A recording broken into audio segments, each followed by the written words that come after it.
Airing first on Asheville FM in Asheville, North Carolina, this is The Final Straw. This week we're airing two conversations revolving around incarceration in the so-called U.S. state of Indiana.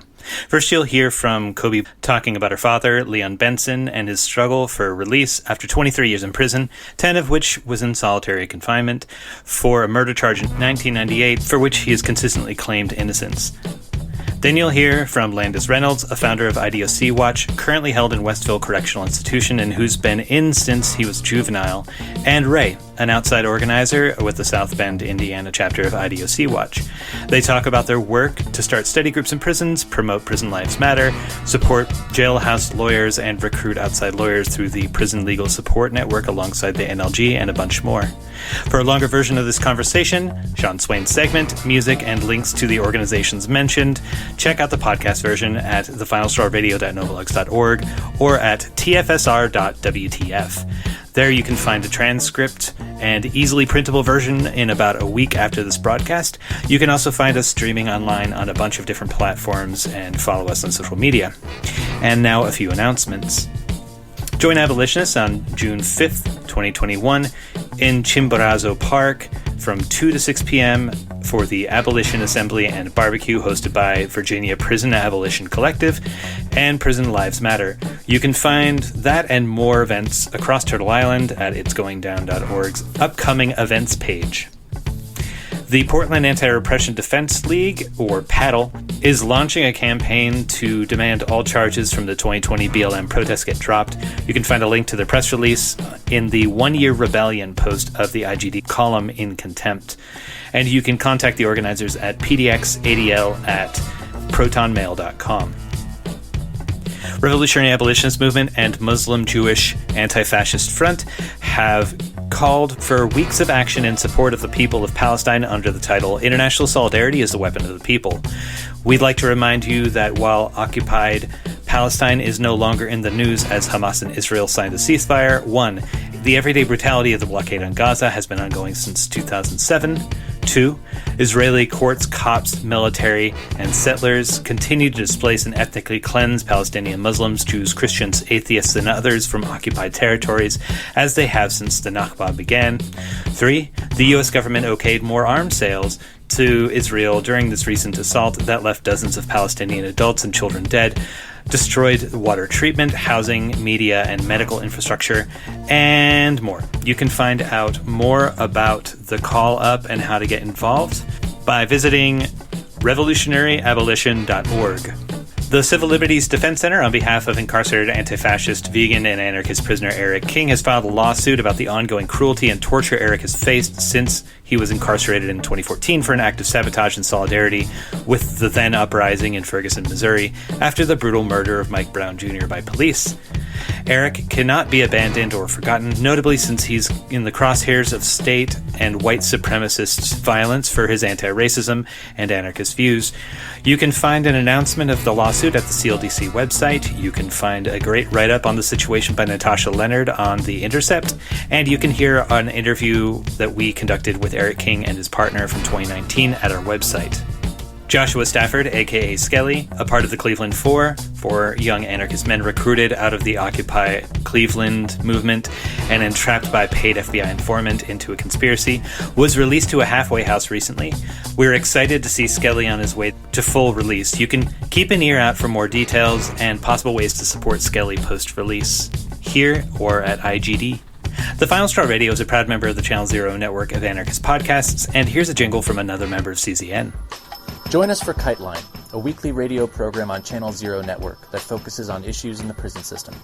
With over 50 episodes already released, you can hear informative and riveting stories about the impact of prisons on people both inside and outside of the prison walls, and how they fight back. Kite Line is intended as means of communication between people across prison walls. Our goal at Kite Line is to amplify the voices of those within the prison system, while encouraging dialogue with those on the outside. Hear us on the Channel Zero network and visit our website for more information or previous episodes at kitelineradio.noblogs.org. So my name is Koby. I'm from Indianapolis, Indiana. I am one of two children of innocent political prisoner, Leon Benson. His other child is Leon Bluitt, so that is my younger brother. And I'm here, speaking on his behalf and my experience. Just want to thank you so much for having me here. Would you tell us about Leon Benson? He has been incarcerated in the state of Indiana for 23 years. So kind of to rewind, in 1999, he was sentenced to 60 years, of which he has maintained his absolute innocence despite the Indiana justice system refusal to grant him justice in its appeal courts. To touch on these different things that were trying to get through the appeal courts, they basically was able to convict him off of misidentification by the state's sole witness. She changed her statement from the original statement that she had. They had him in custody. They wouldn't even line him up when they wanted to do like an actual lineup for her to be able to identify the person that she claimed that she seen when she was there. Also, there was a new witness that was actually on the scene, and the testimony was never heard in court. And also, they have just been like not even accepting his appeals to even to reconsider the case, even to reconsider any of the evidence, because there's not even no DNA evidence. The sole eyewitness seen, she described him as a dark-skinned male, and he had on a certain amount of clothing. If you guys have ever seen my pops online or ever checked out his website platforms, like my pops is nowhere near darker complexion. He is very light, a very light brown young man. And also the clothes did not match the clothes that the actual police had locked him up in when he was locked up on that night. Like, he didn't even have the match of description of the clothing at all. There was a gentleman who they had got a tip from that actually had a disagreement with my pops prior to this crime happening that night. They were able to take his testimony, so-called, and this young gentleman I'm speaking of was someone who was known for using drugs in the area, and this guy basically gave the police a tip because he was there kind of out of spite to whatever he had going on with my pops.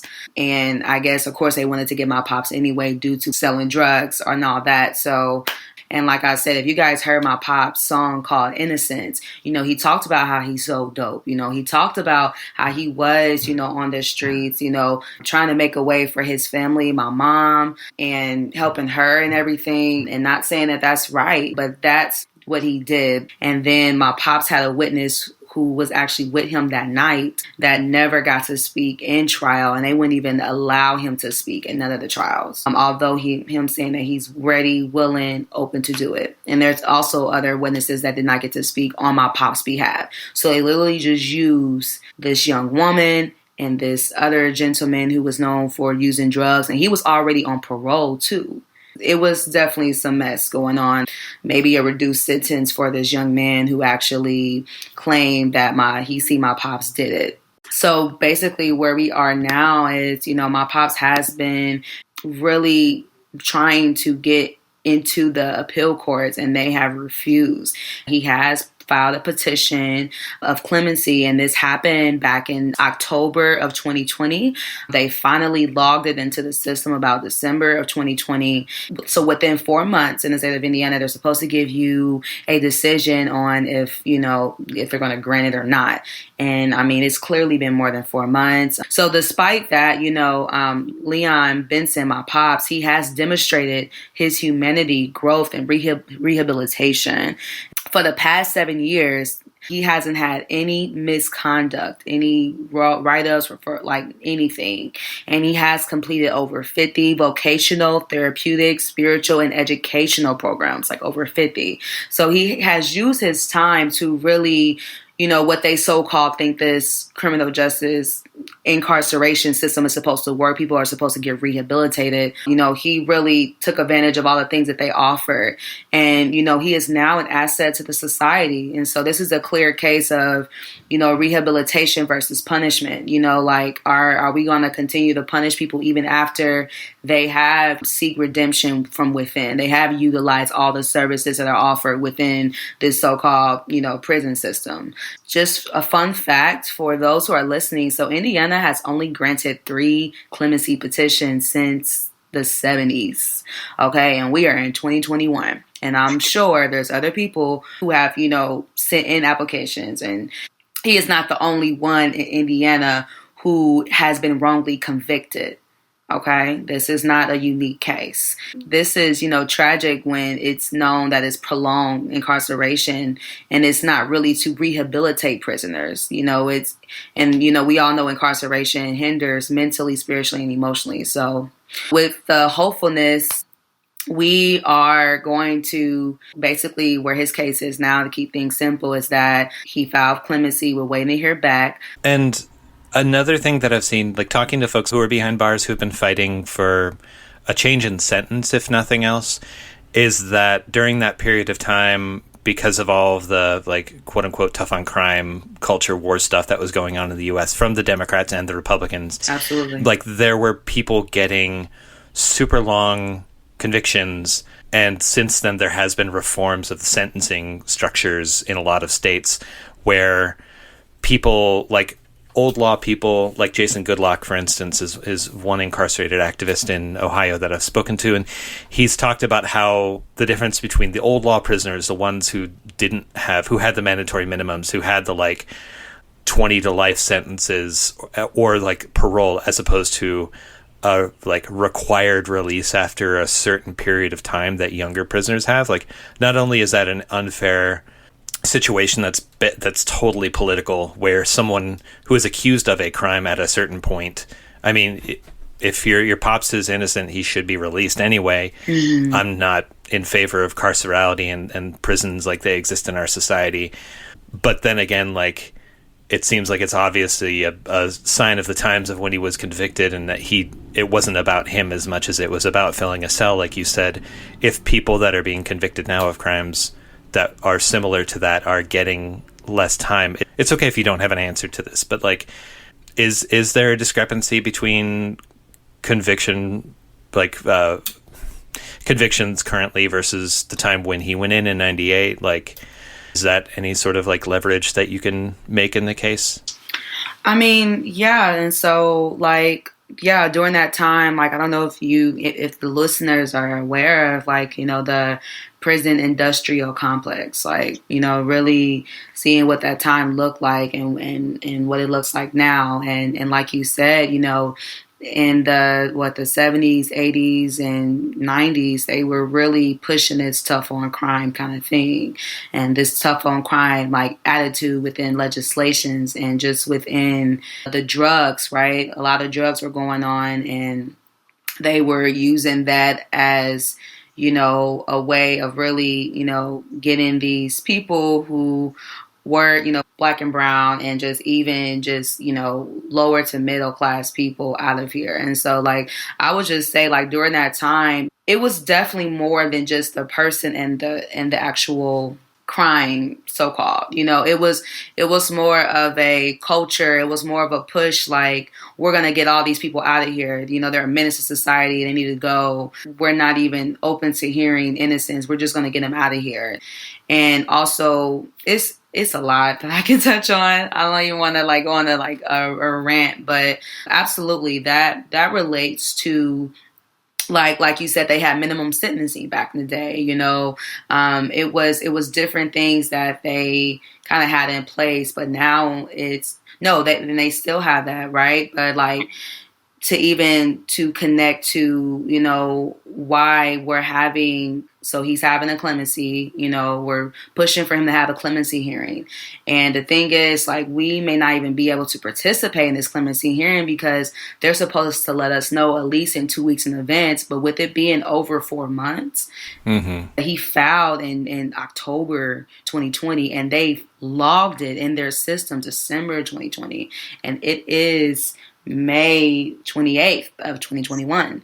This is an opportunity where he could have people come in and speak.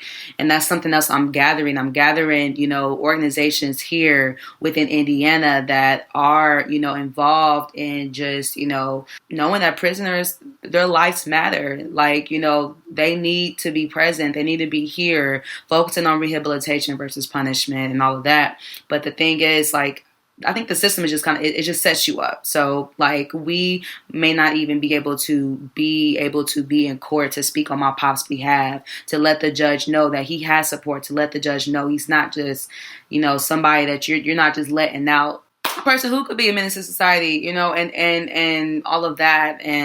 But I don't even agree with prisons in general. But, like, nonetheless, we won't even have the opportunity possibly because it's so late in the game. They might just literally, tell my pops a couple days before that he's going to go to court, and we won't even have enough time to get together, to be present for him. And they may not even let him know in enough time to let us know.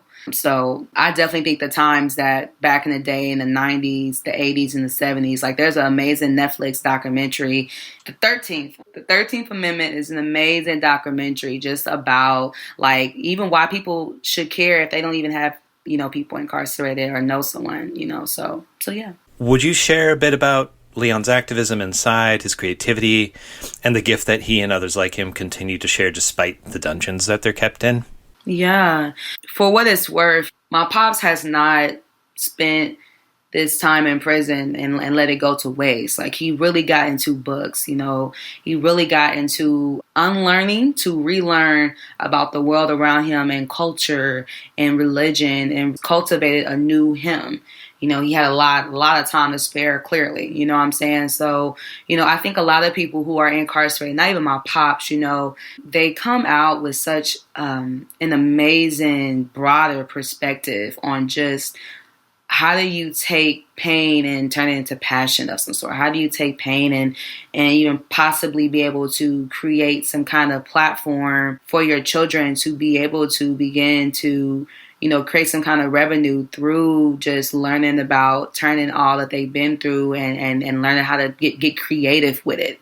And what I mean by that is, although, my pop's body was locked up, although there's other men and women who are incarcerated and their bodies are physically behind bars, their mind, my pop's mind was free to roam, as he dedicated himself to just writing, like, powerful poetry and music and, helping to create motivational and educational programs to benefit his other fellow comrades from the inside. And so, he has also worked closely with community activists to push for statewide prison reform to build a system that truly treats every citizen equally. My pops has been a key part of forming and running several programs in prison meant to create a better system for others. So, one to mention that he was chosen to be a mentor for the staff that created the Band of Brothers. And this Band of Brothers basically taught realistic views of masculinity and helped individuals to become better members of their families and communities. And that's what I'm saying. Like, really, my pops really got into the healing point that they so-called push for in prisons, He really got into that, but he created that with the other individuals that he was locked up with, and they created that community with each other. And, he is a mentor to other men who are in there for different reasons. And he was tasked with facilitating this group and other group discussions and using his, unique perspective to make sure that everyone got the most out of the program. With my pops being not only a father, he was a brother, He was a friend, of his community. My pops is from Flint, Michigan. He came to Indiana in 1995 and was sentenced to 60 years to life by 99. You feel me? So he wasn't even here this long. He's not even from here. He came down here to help his uncle with his painting business and to help him do home renovations. But nonetheless, my pops has really taken all his pain and turned it into like some kind of passion. And so through his music, you hear his pain, but you hear his liberation. You hear his never dying end in faith. That's his music, and his art and his poetry really speaks for itself. Some other things he's been involved in is that he was chosen to be council praise team member and sermon group leader for the congregation of Yahweh, and basically a Hebrew Israelite spiritual, cultural community. And so my pops is very spiritual. He is not religious, and he speaks about, spirituality. That's what we need to be going towards, because we all know religion is a social created construct. My pops spent 10 years in solitary confinement where people are known to kill themselves. I don't even think there's like any windows in there. You know what I'm saying? It's literally like the size of a bathroom, if even smaller, and 10 years in there. The man has amazing strength. And this is why when you hear his song Innocence, when you hear his song TND, Truth Never Dies, It's Only Rediscovered, he created most of his art being in the SHU, being in solitary confinement. And so, Leon's commitment to spiritual betterment has won him praise and respect by his peers and even from the people inside, and also, Leon became a demand educator, developing a course called The Streets Don't Love You Back, where he educated hundreds of, participants about the perils of street life and how to escape and find your higher purpose. We know a lot of our men end up going to the streets, not because they, sign me up, I want to go. I want to, get into things that could possibly get me killed or sent to prison for life. No, like they get into these things because within their environments, there's little to no options, of what it looks like, especially coming from a single parent home. My pops never met his father. And this is something unique for me. I didn't know my biological father. I didn't meet him until I was 16 years old. The reason why I'm here today is because my pop stepped up with my mom and said that he will help raise me. And he said, he said he will be my father. Because he never had his father. Like, my pops had character before he went in. Yes, my pops sold drugs, but he did it because that was one of the very few options that he had to actually provide for his family outside of, the option that he came down to Indiana to do when that wasn't working. And so, like I said, he taught an education course in prison called The Streets Don't Love You Back. And he educated other men who are in prison because of these things. And so he became a very gifted public speaker, delivering over 300 speeches that could be inspirational, comical, tragic, or uplifting all at the same time. My pops is very artistically inclined. While in prison, it allowed, my pops to raise his creativity to new heights. And so he studied theater, Shakespeare in particular, and he took part in several productions. And he developed another program called Poetic Justice, in which he helped his fellow inmates to express themselves in words while learning about poem structure, style, and performance. Come on now, like really turning all the BS and all the things that they put him through. And he was able to make it because he was able to find meaning within all of this and still fighting. He's also, published several poems and also several books that have even been stolen. So what I mean by stolen is that there's books that he actually had produced and came out with, but they were stolen by different people who actually published them and actually did the legal work behind them. He doesn't even own that material no more. It's just really crazy. But that's never stopped him. You feel me? He's still going hard, still creating. He actually has an album coming out called Innocent Born Guilty.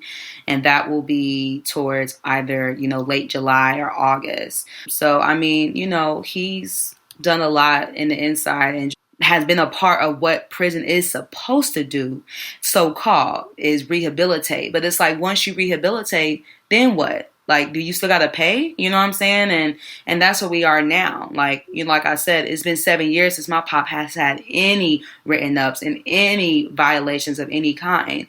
And if anyone knows, prison is a jungle. You know what I'm saying? And it may not be you involved in some mess. It might be somebody else, your cellmate. You know what I'm saying? Like, the guards are corrupt. Like, it's just so much that could happen. But for him to be solid that long, especially with he's in there wrongly convicted, so he could have really lost his mind and really snapped and crackled and popped, but he's been really strong. So his strength is so admiring for these past 23 years. Can you talk a little bit about the Mass Release campaign and how does it relate to the efforts to gain clemency for your pops? I am actually working with IDOC Watch, an amazing organization. They have a chapter here in Indianapolis, Indiana. And basically, they have 4 things that they are working in within this mass release campaign. They're working on actually holding the Indiana Department of Corrections accountable. Like, we need to release some people. We need to release them all because people are not getting rehabilitated through this kind of system. And even when they're rehabilitated, so-called, they shouldn't have to sit and die in these prisons without their family and all those other things. So there's 4 topics that are connected to the mass release campaign. So one is compassion and release. And this is the release of aging people campaign. Second is clemency. And my pops is representing this portion of the 4 topics that they're going to touch on within the mass release campaign, and also being able to get direct relief. That's the second one. And the third point that they're connecting with the mass release campaign is that when they're so-called get disciplined and rolled ups, people are getting their good time taken away. You can get time added to your sentence, really crazy things. And then the fourth one is that some people are getting sent back for technical violations, and literally where they have added 5 to 10 years onto their sentence, even though they have good time, even though they've been solid for the last couple of years. If they had one violation or one behavior misconduct, they will add time. It's designed to keep people in. It's not designed for rehabilitation. And so with this mass release, it's release them all and let's rehabilitate them. Release them all and let's actually create programs. As you guys know, if you don't even have a member of your family incarcerated, our tax money, our tax dollars are going towards building these prisons. When we can put this money back into reconstructing some rehabilitations, get some social works out there, get some, psychologists out there, therapy. We need it. You know what I'm saying? But they're focused on keeping people in. So with this mass release campaign and my pops, really calling on all those to stand in solidarity and just the demand for the state of Indiana to begin to reevaluate the mass utilization of Indiana Department of Corrections and just even across the country, not even Indiana, but just other Department of Corrections. They need to reevaluate this mass incarceration. What might you say to folks on the outside who don't know that they know anyone in the carceral system or don't think that they have a vested interest in abolition, about your dad's case and about the mass release campaign? We are all witnessing what is going on. People are kind of getting screwed from different ends, to be very transparent, to be very frank. Even just outside of mass incarceration that is happening. Our healthcare. There's just different things that are just kind of being screwed that if we don't all come together and stand in solidarity with one another, and it doesn't have to be because you directly are affected. It's because that you are a part of this earth and you have to walk the streets of a person who is affected, who is involved, and you have to make sure that doesn't mess up what you have going on, that does not deconstruct anything that your children are going to grow up like. We got to think about what kind of world do we want to be a part of? What is the change that we want to see? And it's going to take more than the people who are actually affected by mass incarceration. And maybe you don't have a father like me who's been incarcerated. Maybe you have a brother. Maybe you have a friend. Maybe you know a friend or a mother who is a single mother because her boyfriend or the father of her children is incarcerated. And now she's out here having to make ends meet. Now she's out here making decisions that she wouldn't have made if she had assistance by the actual father of her child. Now her children are put in spaces with different scenarios that could go left or right, because now she has to make it by herself with little to no support. You're seeing children that are ended up and having mental and emotional issues within the school system that may be sitting next to your child in class. And they may be having behaviors that they're acting out in school or in high school, or maybe they're in sports and, they're a little aggressive on the field, in which, there may be some things that are going on that you may not even know about, that have to do with their parents being gone incarcerated, that have to do with their parents having health issues, mental health issues, and have to do with their family, like being in situations where they did not, the children don't even have a say so. They're not even cared about. And it's just like, we have to be a part of a world that we want to see. And it's going to take all of us. It's going to take everybody. You know what I'm saying? And you're going to have to choose a side. And you got to ask yourself every day, are you doing what you will want the world to look like in the future? Are you a part of the change that you want to see? Or are you remaining silent and being compliant? Because remaining silent and not saying anything and not being involved does not make you better or not. That's actually a worse offense. Because if you see something and don't say nothing, then that lets you know that you are in compliance. That you are just as at fault as the people who are doing these things, the systems that are a part of oppression for different people. And there's different ways. You don't even have to be standing on the ground, standing in solidarity. Where's your money going? What are you donating your money to? Is your money going towards these efforts to get these things off the ground, like IDOC Watch? They have a Patreon and they have things that, people can send in money because they're actually working, with prisoners. Also, they're connected with Green Star families, actually helping families be able to, there's certain children who are not able to connect with their parents. And because they can't even afford a phone call, they can't even afford to put money on the books of these incarcerated loved ones.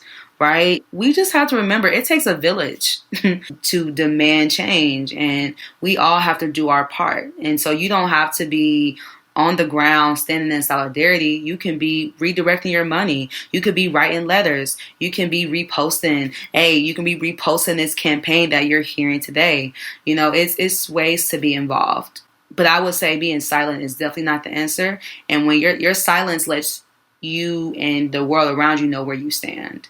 And if it was you or your loved one, you wouldn't be silent, and I think we just have to really think about that. So how can people support the efforts to get clemency for Leon Benson, and is there a way that they can follow the campaign? Absolutely. So we keep updates on his Facebook platform. His Facebook name is Leon Benson, and that's Leon Benson, BENSON -free Leon Benson on Facebook. And the website is very simple. It's www.freeleonbenson.org.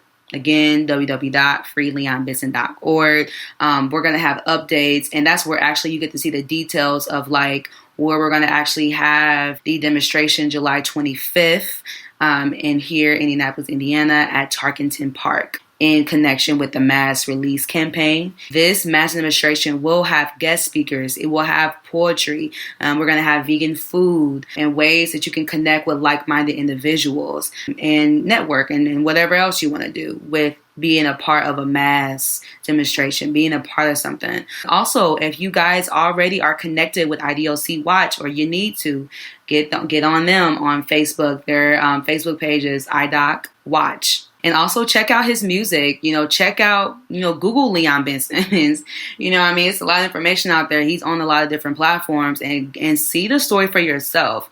You don't have to just take it from my word. You can literally look up the facts and the public information that is on this case, and you can see it for yourself. And so I encourage you guys to do that. I encourage you guys to support this clemency by seeing what's next and actually being present for the actual demonstration. But if you're not able to be present, you can definitely support the fundraiser we're going to have, which we're going to have like a T-shirt and just different items that people can purchase. Be on the lookout for that. Like I said, the proceeds are going to go to Green Star Families and IDOC Watch. And then half is to Leon Benson, and just continue the movement that him and I are doing, which is Truth Never Dies, TND. That's the movement that I am constructing for my pops, myself, and Aunt Valerie, which is his sister. Awesome. Koby, thank you so much for this conversation and for all the work that you're doing. And good luck. And I really hope to see your father free soon. Yeah, and thank you so much for this opportunity, man. And thank you guys, for the listeners, for listening. And I hope to see you guys soon. I hope you guys, really start to stand for something, or you're going to fall for anything, Benson. LB 448. Truth never dies, huh? Hey, well, let me ask you something, brother. Why everybody in prison say they innocent? Let me guess. You innocent too, huh?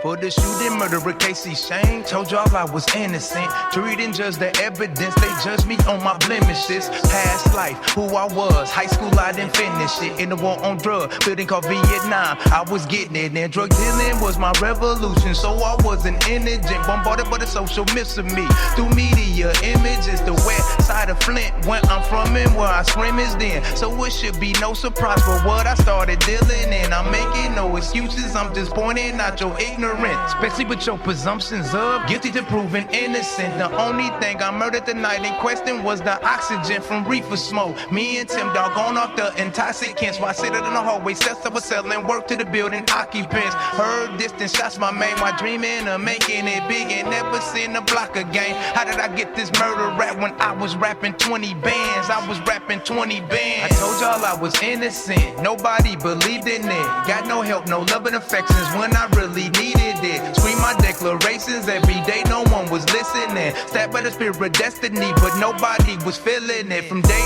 one without me flinching, I maintain my innocence. I'm innocent, innocent, I swear to God I'm innocent. From day one without me flinching, I maintain my innocence. I'm innocent, innocent, I swear to God I'm innocent. Nobody is innocent, I'm guilty, y'all, of plenty things. Accumulate the work I sow, it adds up to plenty things. I'm guilty of bringing the world a whole lot of drama and pain. Wiping down you wanna be, breaking the hearts of many days. Man, I still see all they faces, but I don't know half they name. Guilty of saying I never do it, but one day I snorted cane. Back in the days on Devil's Night, I was the one who lit the flame. Done a lot of dumb shit before this murder, I'm not to blame. FYI, my OG's flint saber foes in Detroit, YBI. Don't change from collection plates. Told my mama plenty lies. I'm guilty of having swag, stuffing bands in the bag. Having contempt for a lot my misses.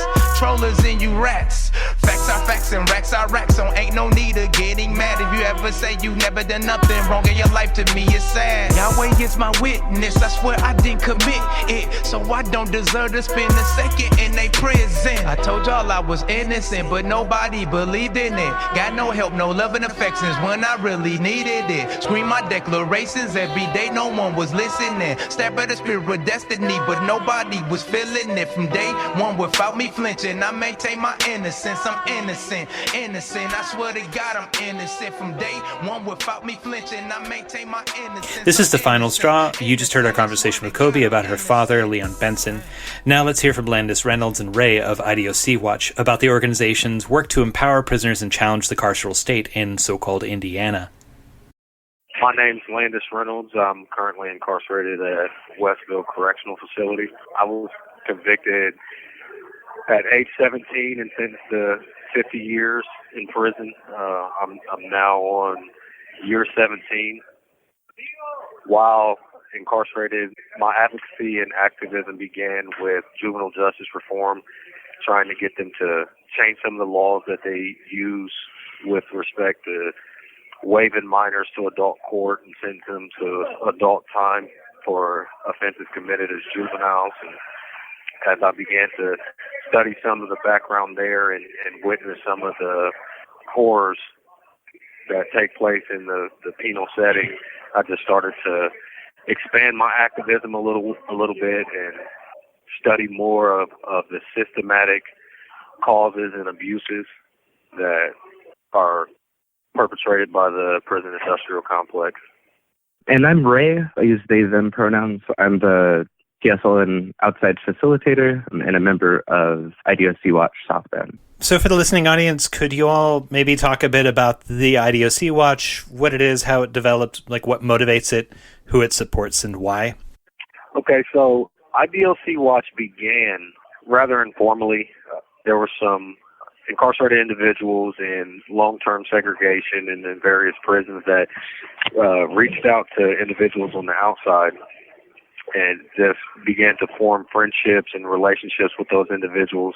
And as those friendships and relationships blossomed, the individuals on the outside were able to see the daily struggle that incarcerated individuals go through in the Indiana Department of Correction. They were able to see some of the systematic abuses and the violations that go on. And over time, as those friendships and relationships began to blossom, it kind of morphed into what can we do to fix this type situation. So IDOC Watch is essentially a collective to provide assistance for those that are incarcerated to fight back for their rights and assert themselves. IDOC Watch believes in a prisoner-led abolition. So basically, as we strive and struggle for abolition, we believe that it starts with the individuals that are incarcerated. We have to educate ourselves. We have to take those first steps in the fight towards abolition and asserting our rights. And IDOC Watch has grown exponentially and towards furthering those goals. I'm curious about with the organizing that y'all have been doing on the inside, how has the Indiana Department of Corrections reacted to prisoner self-advocacy, sharing education, sharing experiences, and building this sort of, community, as you say, and friendships? They've responded in some overt obstruction. Some of the obstruction is subversive. And anything that appears to be offenders or prisoners uniting is extremely frowned upon. Any type of assistance or attempts to uplift each other is frowned upon. One of the things that we began to do is form study groups where we can help educate each other politically, assist each other with education, whether it be pursuing a GED, different stuff like that. And one thing that we've seen at the location where we're at is anytime a study group is formed and we begin making progress, that there's a mass movement and the individuals that are taking part in the study group are scattered throughout the facility. You see administrative rules that are enacted to where you can receive a conduct violation for studying in a group, like internal advocates or what's also known as jailhouse lawyers. We can receive a conduct violation for helping to assist other individuals in legal matters. So there's absolutely a constructive attempt to stop that type of solidarity and prisoner-to-prisoner assistance. It sounds like a lot of what you're describing are like rules infraction board type assaults on individuals inside. Have they done anything that would resemble like gang jacketing, participation or solidarity or study groups? Oh, absolutely. Anything that's seen as in support of abolition or in support of solidarity, they actually refer to it as security threat group activity. So when members get together in a study group to help uplift each other, they see that type of unity, even though it's in furtherance of reformation and rehabilitation, they see that type of unity as a threat to the safety and security of the facility, and they actually can act pretty harshly against it. So Ray mentioned the Prison Legal Solidarity Network. I'm wondering if y'all could tell the listening audience a little bit about how that developed and your partnership with the NLG and sort of like what the vision is for that. Okay, so with PLSN, one of the things we've seen historically is when it comes to any type of movement, when individuals are asserting their civil rights, protesting and things of that nature alone, without more, it's difficult to accomplish the goal. So various members of IDOC Watch, we put our heads together, and we see that in the correctional setting, many constitutional violations go unchallenged because either there's an ignorance amongst the prisoner population on how to challenge those constitutional violations, or what we've seen in recent years is a meaningful or willful attempt on behalf of IDOC to keep offenders out of law libraries or make it difficult for them to assert their legal rights. So with the PLSN, we've seen an opportunity to not only build a network that provided the necessary resources for offenders to attack their criminal convictions or file lawsuits against systematic abuses within the correctional setting, but we've seen it as an opportunity to educate. So one of the main PLSN objectives is empowerment. So in that, we seize the opportunity to educate the incarcerated on the true motives of the prison industrial complex and the history behind the prison system as a apparatus of class warfare and subjugation. We see it as providing the necessary resources to weaponize the very system they weaponize against our communities, against the prison industrial complex. And it provides an opportunity for us to network and to build those friendships and meaningful relationships to continue to grow and progress towards the ultimate goal. Yeah, that kind of strikes a chord that I've been hearing a lot of quotes of in the last few years from prisoner organizers, which is, I think, like a mixture of a quote from, and I'm not amazingly versed in George Jackson, but between George Jackson and also Ho Chi Minh, like talking about turning the prisons into schools of liberation. Yeah, absolutely. Could you speak a little bit about, like, when reading up on the Prison Legal Solidarity Network, I also came across the Prison Lives Matter, which I've also heard referenced by incarcerated activists that I've spoken to. Can you talk a little bit about PLM and sort of how the Prison Legal Solidarity Network engages with it and sort of just what that initiative is? Oh, with PLM, it's an amazing organization that was created in part by one of our members, one of our inside coordinators, Shaka Shakur. And basically, it's to shine a light on the fact that just because a person was convicted of a crime doesn't mean that their life doesn't matter. It doesn't mean that they shouldn't have a legitimate shot at reformation. The public in a lot of times doesn't understand the factors that condition individuals and kind of set them up to be incarcerated, number one. And number two, a lot of people think that incarceration is conducive to reformation. They believe that when you come to prison that you have the ability to take advantage of programs to reform yourself and to become a productive member of society, but that's absolutely not the truth. They don't understand that prisons are absolutely saturated with narcotics.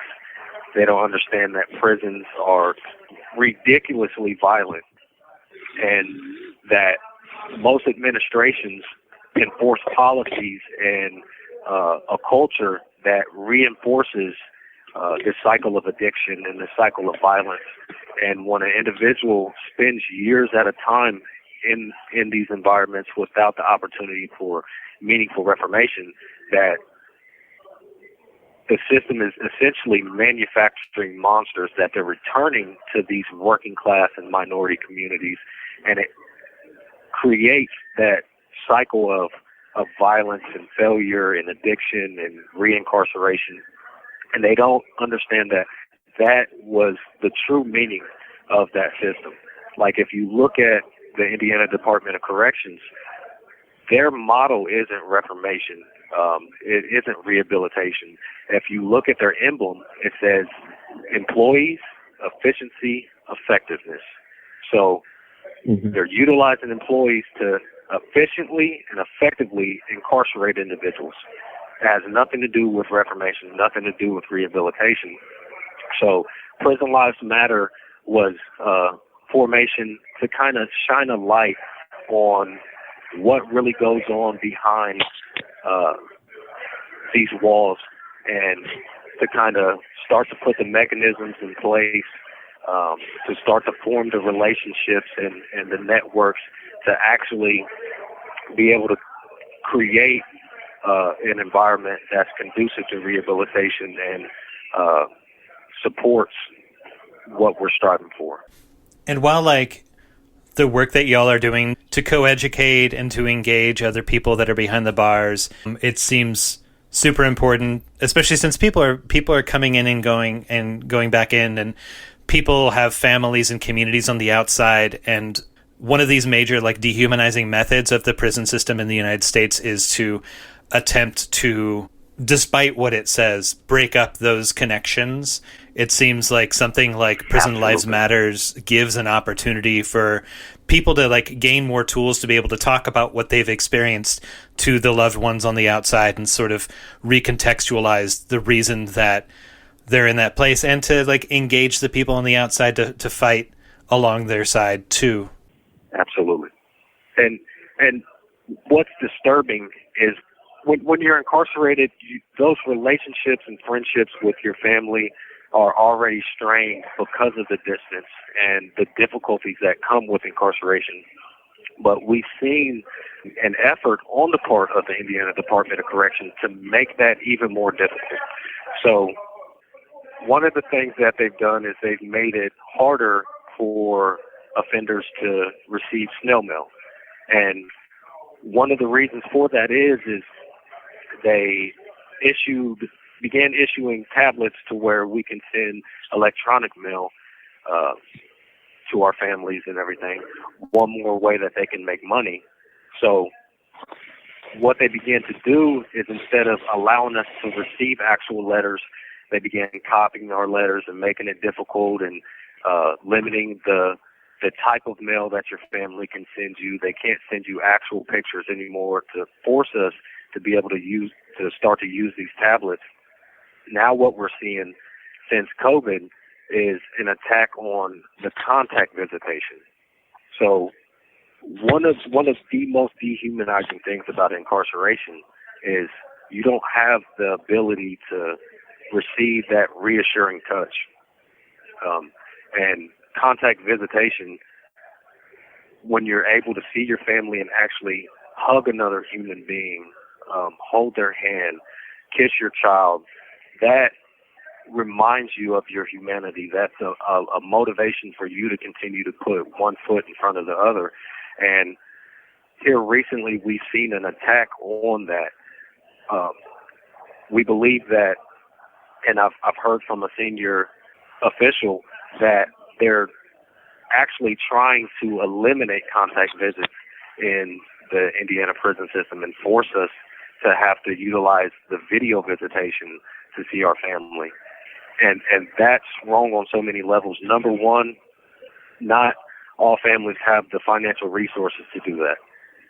Number two, the Wi-Fi system is ridiculously unreliable, and frequently one of your family members to schedule a visit, and they can't even get through because the Wi-Fi is not up.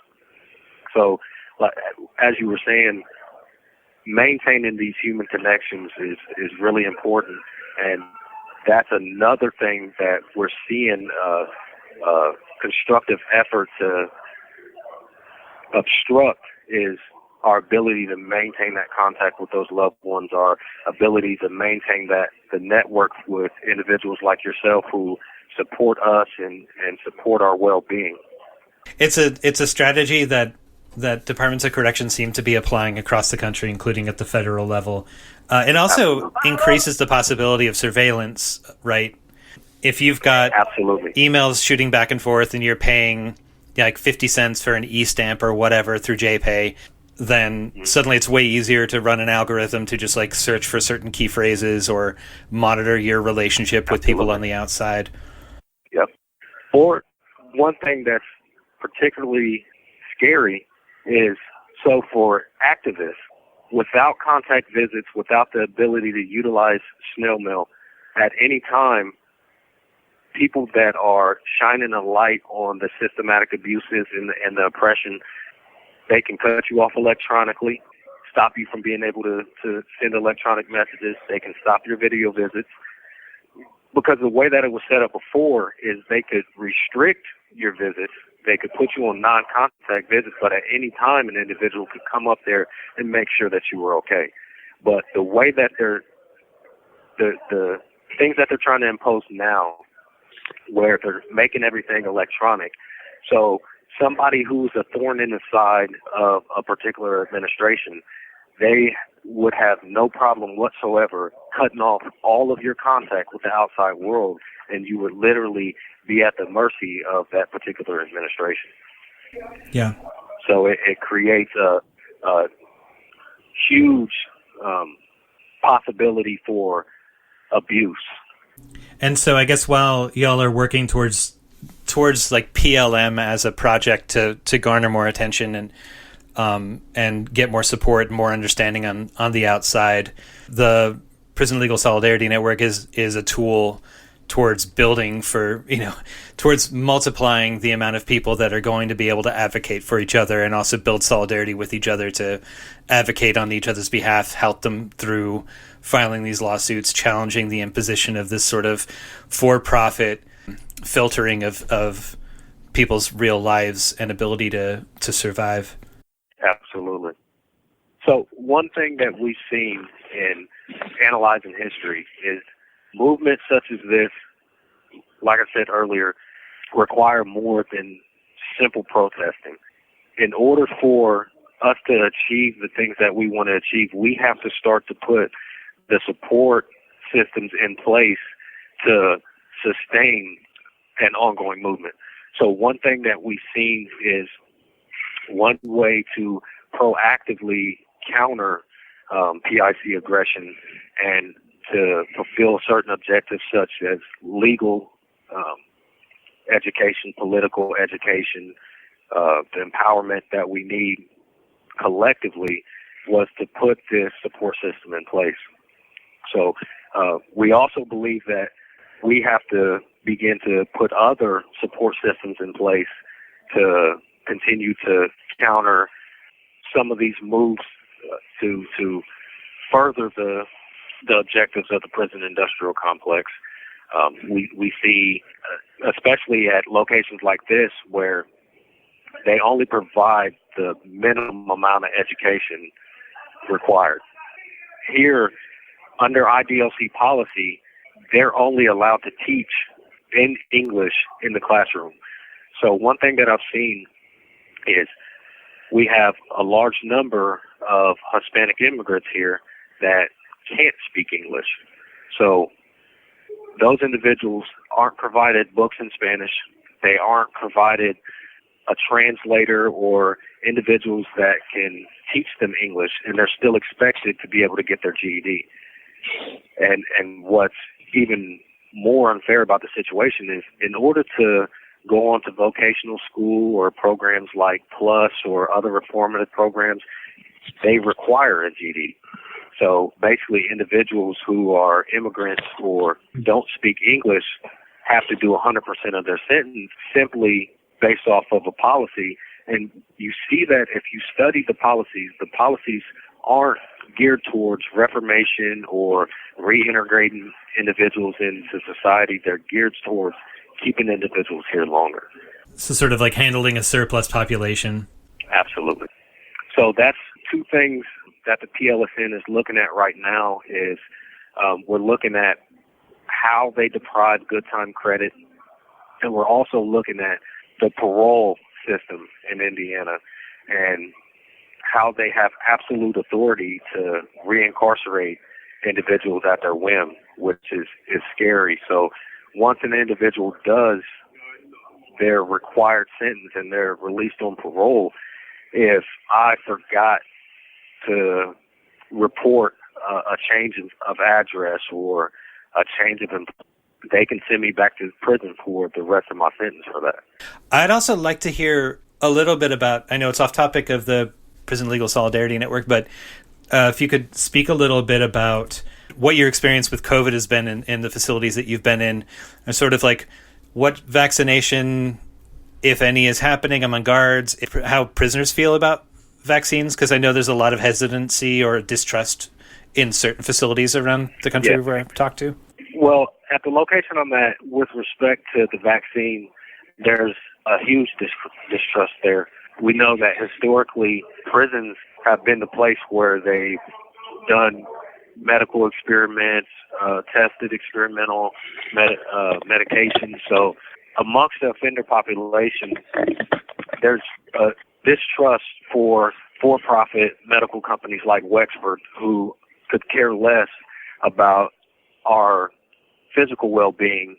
Their main concern is their bottom line or profits. So very few of the offenders that I know have actually taken advantage of the opportunity to receive the vaccine. And most of them think we all had COVID. Mm-hmm. So what's the point in getting vaccinated against COVID if every person that you know has already had it? That's like, the public has no clue what went on behind these walls during this pandemic. It was terrifying. So when we began to see news reports about the severity of COVID, how serious it was, there was no meaningful response from the administration whatsoever. And the scary thing is this facility holds more prisoners than any other facility in the state.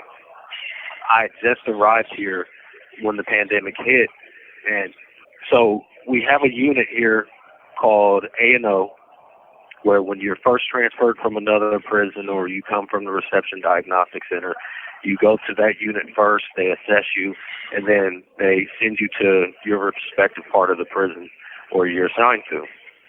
So the first case was on that unit, and what they did is they tried to keep it hush-hush.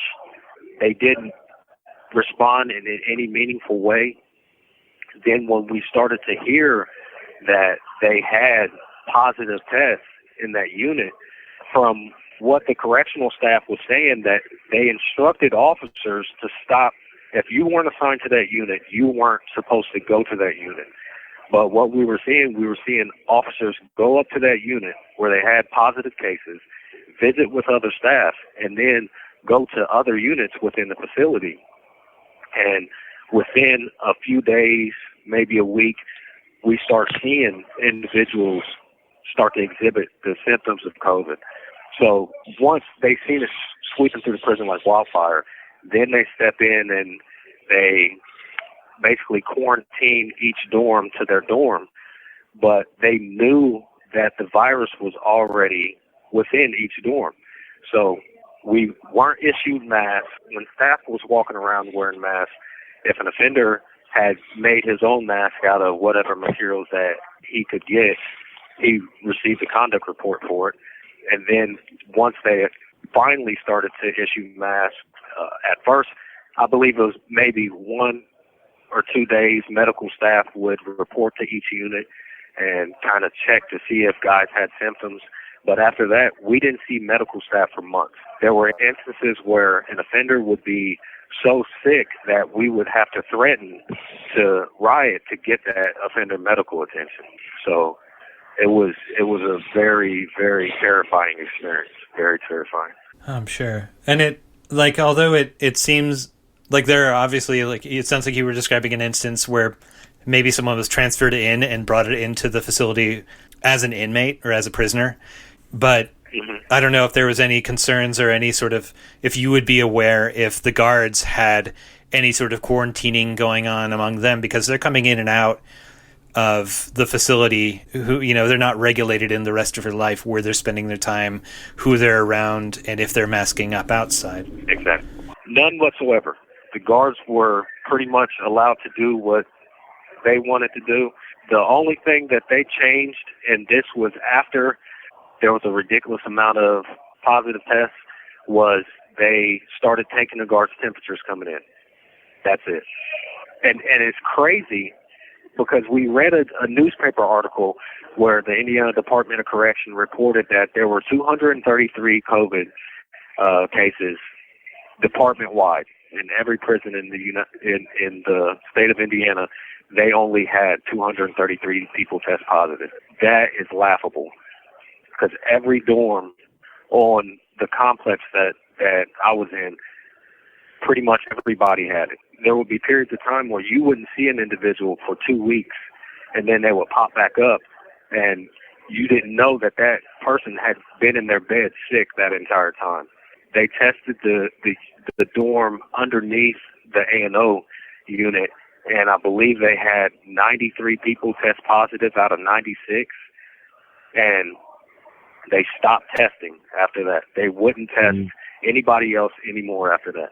Yeah, I guess if they report those kind of numbers, that's like opening themselves up to a federal injunction or something, that they were just like, we don't believe in actually being held accountable for anything, let alone for prisoners' health. So, Ian, I'm going to be honest. I believe, because I've read some articles on herd immunity, and basically herd immunity means you let the majority of a population become infected, and basically that slows there's an immunity that's built up from the antibodies, and that can basically take the place of a vaccine, and that's what I've seen take place here. What they did is they sort of restricted the movement, and they just let the vaccine run its course. Yeah. To the detriment of the people that was incarcerated here. Yeah. I mean, if we don't know the long-term effects of what the vaccines will do, and there have been like small examples of the negative impacts on like a few, like, 0.01% of a population that's been vaccinated, but definitely we're already seeing the long-term impacts on the cheaper version of herd immunity, which is just let everyone get infected. Landis, you had talked about how you've been in for 17 years. You came in as a juvenile, correct? Yes, sir. And you've been an advocate around shifts and changes in juvenile incarceration in Indiana. Yeah, if you could talk a little bit about what some of that work looks like, and what maybe people on the outside don't realize, why there needs to be major shifts in the way that people consider criminality, incarceration, and juvenile health. The first thing that people don't consider is that minors are physiologically incapable of making an adult decision. So anytime a minor is waived to adult court and sentenced to adult time for a decision they made when they were incapable of thinking as an adult, in and of itself contradicts justice. So for me, after I was convicted, I was sent to Wabash Valley Correctional Facility, the most violent prison in the state of Indiana. I was placed in a dorm called K-Dorm. It was a program called YA, Youth Incarcerated as Adult. And basically, it was like Lord of the Flies in there. It was violent. There was a lot of misconduct on the part of staff towards juvenile offenders. We really didn't have any rehabilitative resources to speak of. And one thing that I've always seen is that if there's any renewable resource, okay, here within the last 10, 20 years, we've talked as a society, spoken a lot about renewable resources. If there's any renewable resource, it's our children. If anybody is capable of reformation and redemption, it's a child. But we're the only country in the world where a child can commit a crime. And one thing that really isn't taken into consideration is the background that this child came from. What motivations caused this child to commit this crime? To not understanding that background, not understanding the inability to think at the level necessary, and sentencing a child to a considerable term in prison just goes against what our Constitution is supposed to say. Because here in Indiana, we have Article 1, Section 18 that says the penal code shall be founded upon principles of reformation and not vindictive justice. But what's more vindictive about sending a child to prison where they have a choice between joining a gang and engaging in violent behavior, or being raped, or being robbed, or abused? Basically, when you send a child into this environment, either he has to become a monster to survive, or he has to become a victim. And if reformation is the goal, that makes reformation impossible. So, looking towards at the initiatives and the things that it's pretty much nothing in place that would allow a child to reform themselves. And thank you for saying that. I really appreciate that. And there's some audio of you also speaking about your experiences up on the idocwatch.org website. Really just spell it out also, and are, very worth listening to. Yeah, how can people who are in the listening audience support PLSN, get involved, support PLM, if you can speak to that? As far as Prison Lives Matter, our focus is incarcerated people and people on the outside, but you can reach us at P.O. Box 9383, Chicago, Illinois, 6069. Or you can visit us at supportprisonlives.org.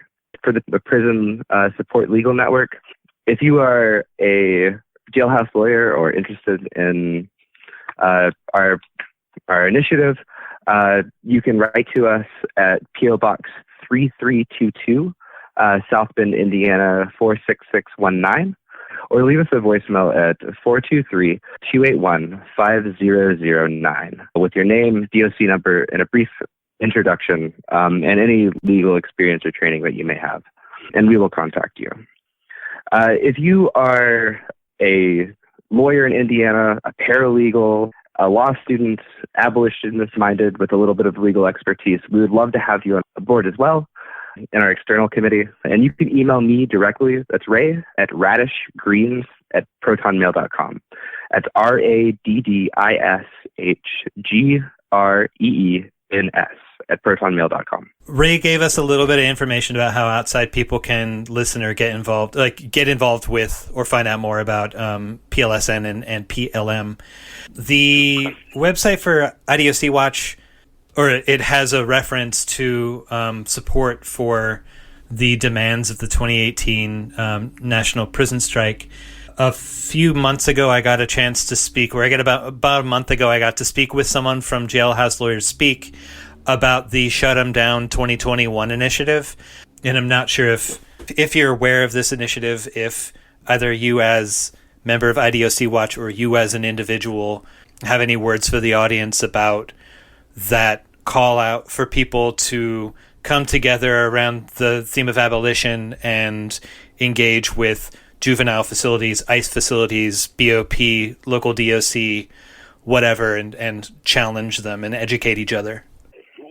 With respect to this specific initiative, I haven't really had an opportunity to read up on it or anything like that, but one thing that I can say is without unity, we're not going to make it anywhere. Every year, I see our rights eroded. I see the abuses become more blatant and more sadistic. But unless individuals come together and make up their minds that meaningful change is the only thing that they'll settle for, things are only going to continue to get worse. I didn't have any more questions that I had scripted out. So is there anything that we didn't talk about or that I didn't ask about that you want to be asked about or that you want to just riff on? I don't know. Ray might have some stuff. The only thing that I wanted to kind of touch bases on is some of the long-term goals for PLSN. One of the things that, because as a mechanism of genocide, the prison system is just one component. I think that people don't really see things like public defender agencies as mechanisms of genocide or tools of the prison industrial complex. And what we're doing is we're developing some future goals and objectives and strategies for how we can continue to combat the prison industrial complex, not just in the prison setting, but on the street.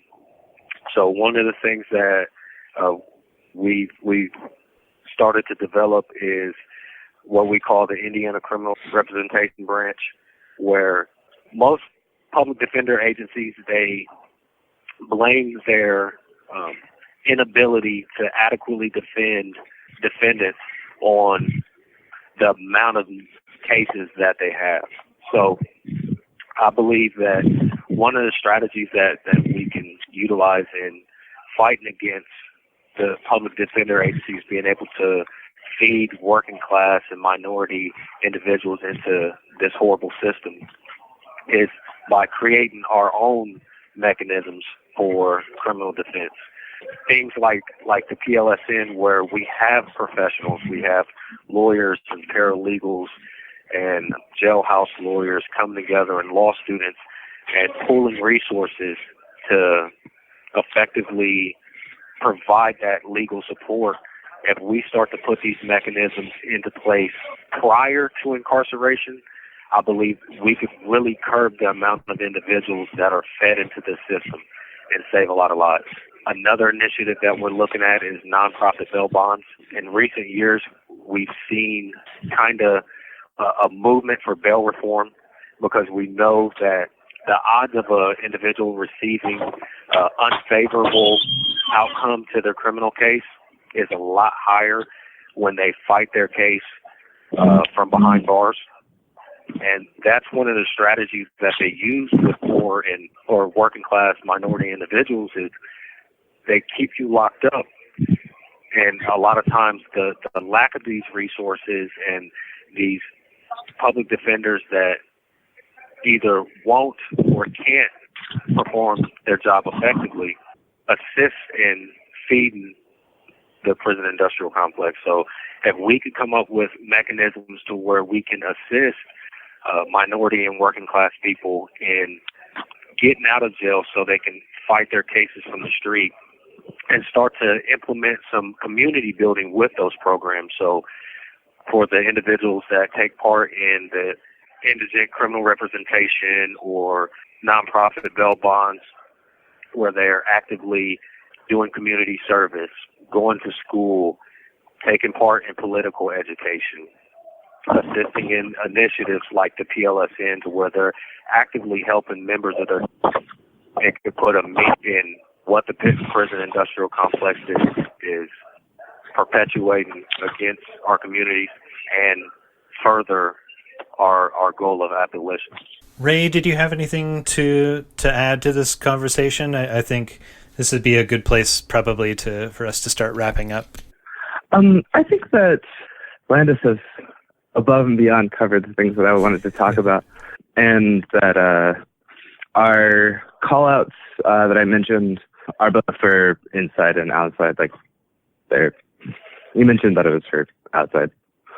Like, somebody they're in contact with that is in Indiana that, is interested in being a jailhouse lawyer, being trained.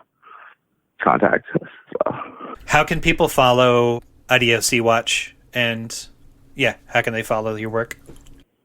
You can find us on Facebook and Twitter, both with IDOC Watch. Landis, are you cool with people reaching out to you? And is it okay? Like, do you have a preference of JPay mail or, I guess, what remains of snail mail? However they'd like to reach out, I'm definitely interested in sharing my story and participating with any organization where I can help further the goals of abolition or assist anybody who's going through what I've been through or is going to go through what I've been through. In any way that I can help anybody, I'm willing to. You can reach out to me through GTL by downloading the Connect Network app or through snail mail. My name is Landis Reyonolds, DOC number 157028, and I'm located at Westville Correctional Facility in Westville, Indiana. Thank you, all of you, for taking the time and helping to make this conversation happen. I really appreciate it. Absolutely. Cool. Thank you so much. Definitely. And now some words from anarchist prisoner Sean Swain. What you say, what you say, what you say, what? We'll call like a what? Texas is now the leader of the so-called free world and wackadoodlery. Governor Greg Abbott, Texas wackadoodle-in-chief, has signed a bill into law that essentially bans abortion without banning it. The new law, championed by the radical wingnut right, is a clever lawyer trick. Rather than banning abortions outright or assigning criminal penalties related to abortions, this new law creates a civil cause of action for bringing civil claims against anyone who is associated with an abortion. In other words, it allows anyone to file a lawsuit against anyone else involved in the abortion process. So, if you are some intrusive pro-life wingnut and you find out Susie Snowbucket just had an abortion, you can sue Susie in court. But wait, there's more. You can sue the doctor who performed it, the nurses who were in the room, the receptionist, the Uber driver who delivered Susie to the clinic, the insurance provider, anyone who assisted or facilitated Susie in the process. You can sue them all. You don't even have to know Susie or be impacted by her decision directly. If the abortion happened, you can sue everybody. This is particularly weird in the course of law because all Euro-American jurisprudence, going back to like the 1500s, involves a concept called standing. Standing means you have the basis to bring a claim. And that usually involves some kind of an injury. The injured party can bring an action in court. So, if I did something to you, you have a cause. If I do something you don't like, well, that's a you problem, not a me problem. Well, until now. Texas has turned that concept on its head. Anyone can sue. I'm no legal expert, but I'm not aware of any situation in history where legislation was passed to give a cause of action for people not injured by a legal act performed by someone else. So this law in Texas essentially says that everyone in legal history was doing it wrong. Very strange. Something else unique to this law is that you can cherry pick where you sue. You can shop around and find the most wackadoodle county court in Texas and file your action there. The reason this is unique is that court rules determine which courts have jurisdiction and venue, where the case is to be heard generally. Usually a case is either heard in the county of residence for the party being sued, or else it's heard where the events actually happened. But now, in this law, when someone involved in an abortion gets sued by any pro-lifer in Texas, the lawsuit can be filed in any county that the pro-lifer chooses. So, for instance, If you have a Planned Parenthood clinic in the northwest corner of Texas, all of their employees can be sued by a total stranger down in the southeast corner of Texas. And those poor Planned Parenthood employees have to drive across the whole state in order to attend court hearings. Do you know how big Texas is? I didn't know. I'm a product of the American public school system. But somebody I know pointed it out on a map. Texas is like 2.5 inches across. It's huge. And if the pro-lifer bringing the lawsuit shopped for the perfect pro-life county judge, you can expect a court hearing every week. Abortion providers at that clinic would spend all of their time driving back and forth. And think about some of the impact of this law, not just for abortion providers who will now run for the hills, but for the insurance providers. The insurance providers can be sued by pro-life strangers with no direct interest in the procedure. So how long do you think it will be before every insurance provider stops providing insurance coverage for any OB/GYN procedure that might end in the termination of a pregnancy? Women's health will be thrust back to the dark ages. Oh, wait, we're talking about Texas. It still is the dark ages. Think about the impact on the poor. I mean, rich people can always get what they want. A rich Texan can get an abortion halfway around the world, can go get OB/GYN health care wherever they want. It's the poor of Texas who will be denied abortions or medical procedures under any circumstances. It's the poor who will be denied OB/GYN care. And there's another impact to this. This law reaches beyond Texas.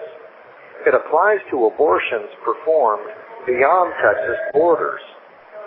So, again, for the first time in history, we see something never done going back to the 1500s, where they expand a court's jurisdiction to matters that occur beyond the borders of where the law is enacted. This means that even vessels that are in international waters, hospital vessels that have medical staff providing abortions, can be sued in Texas courts.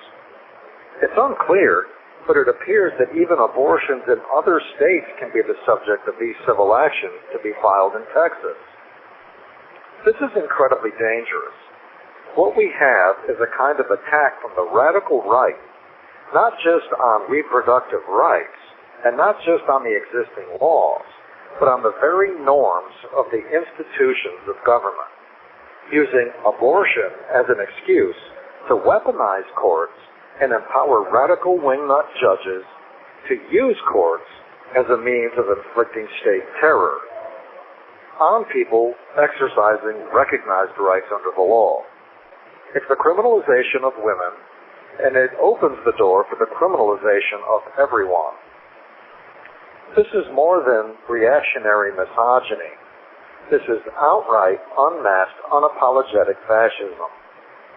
And with the U.S. Supreme Court stacked with pro-Trump appointed Nazi sympathizers who think Mussolini was a liberal, you can expect other red states to take Texas's lead and start passing similar legislation of their own.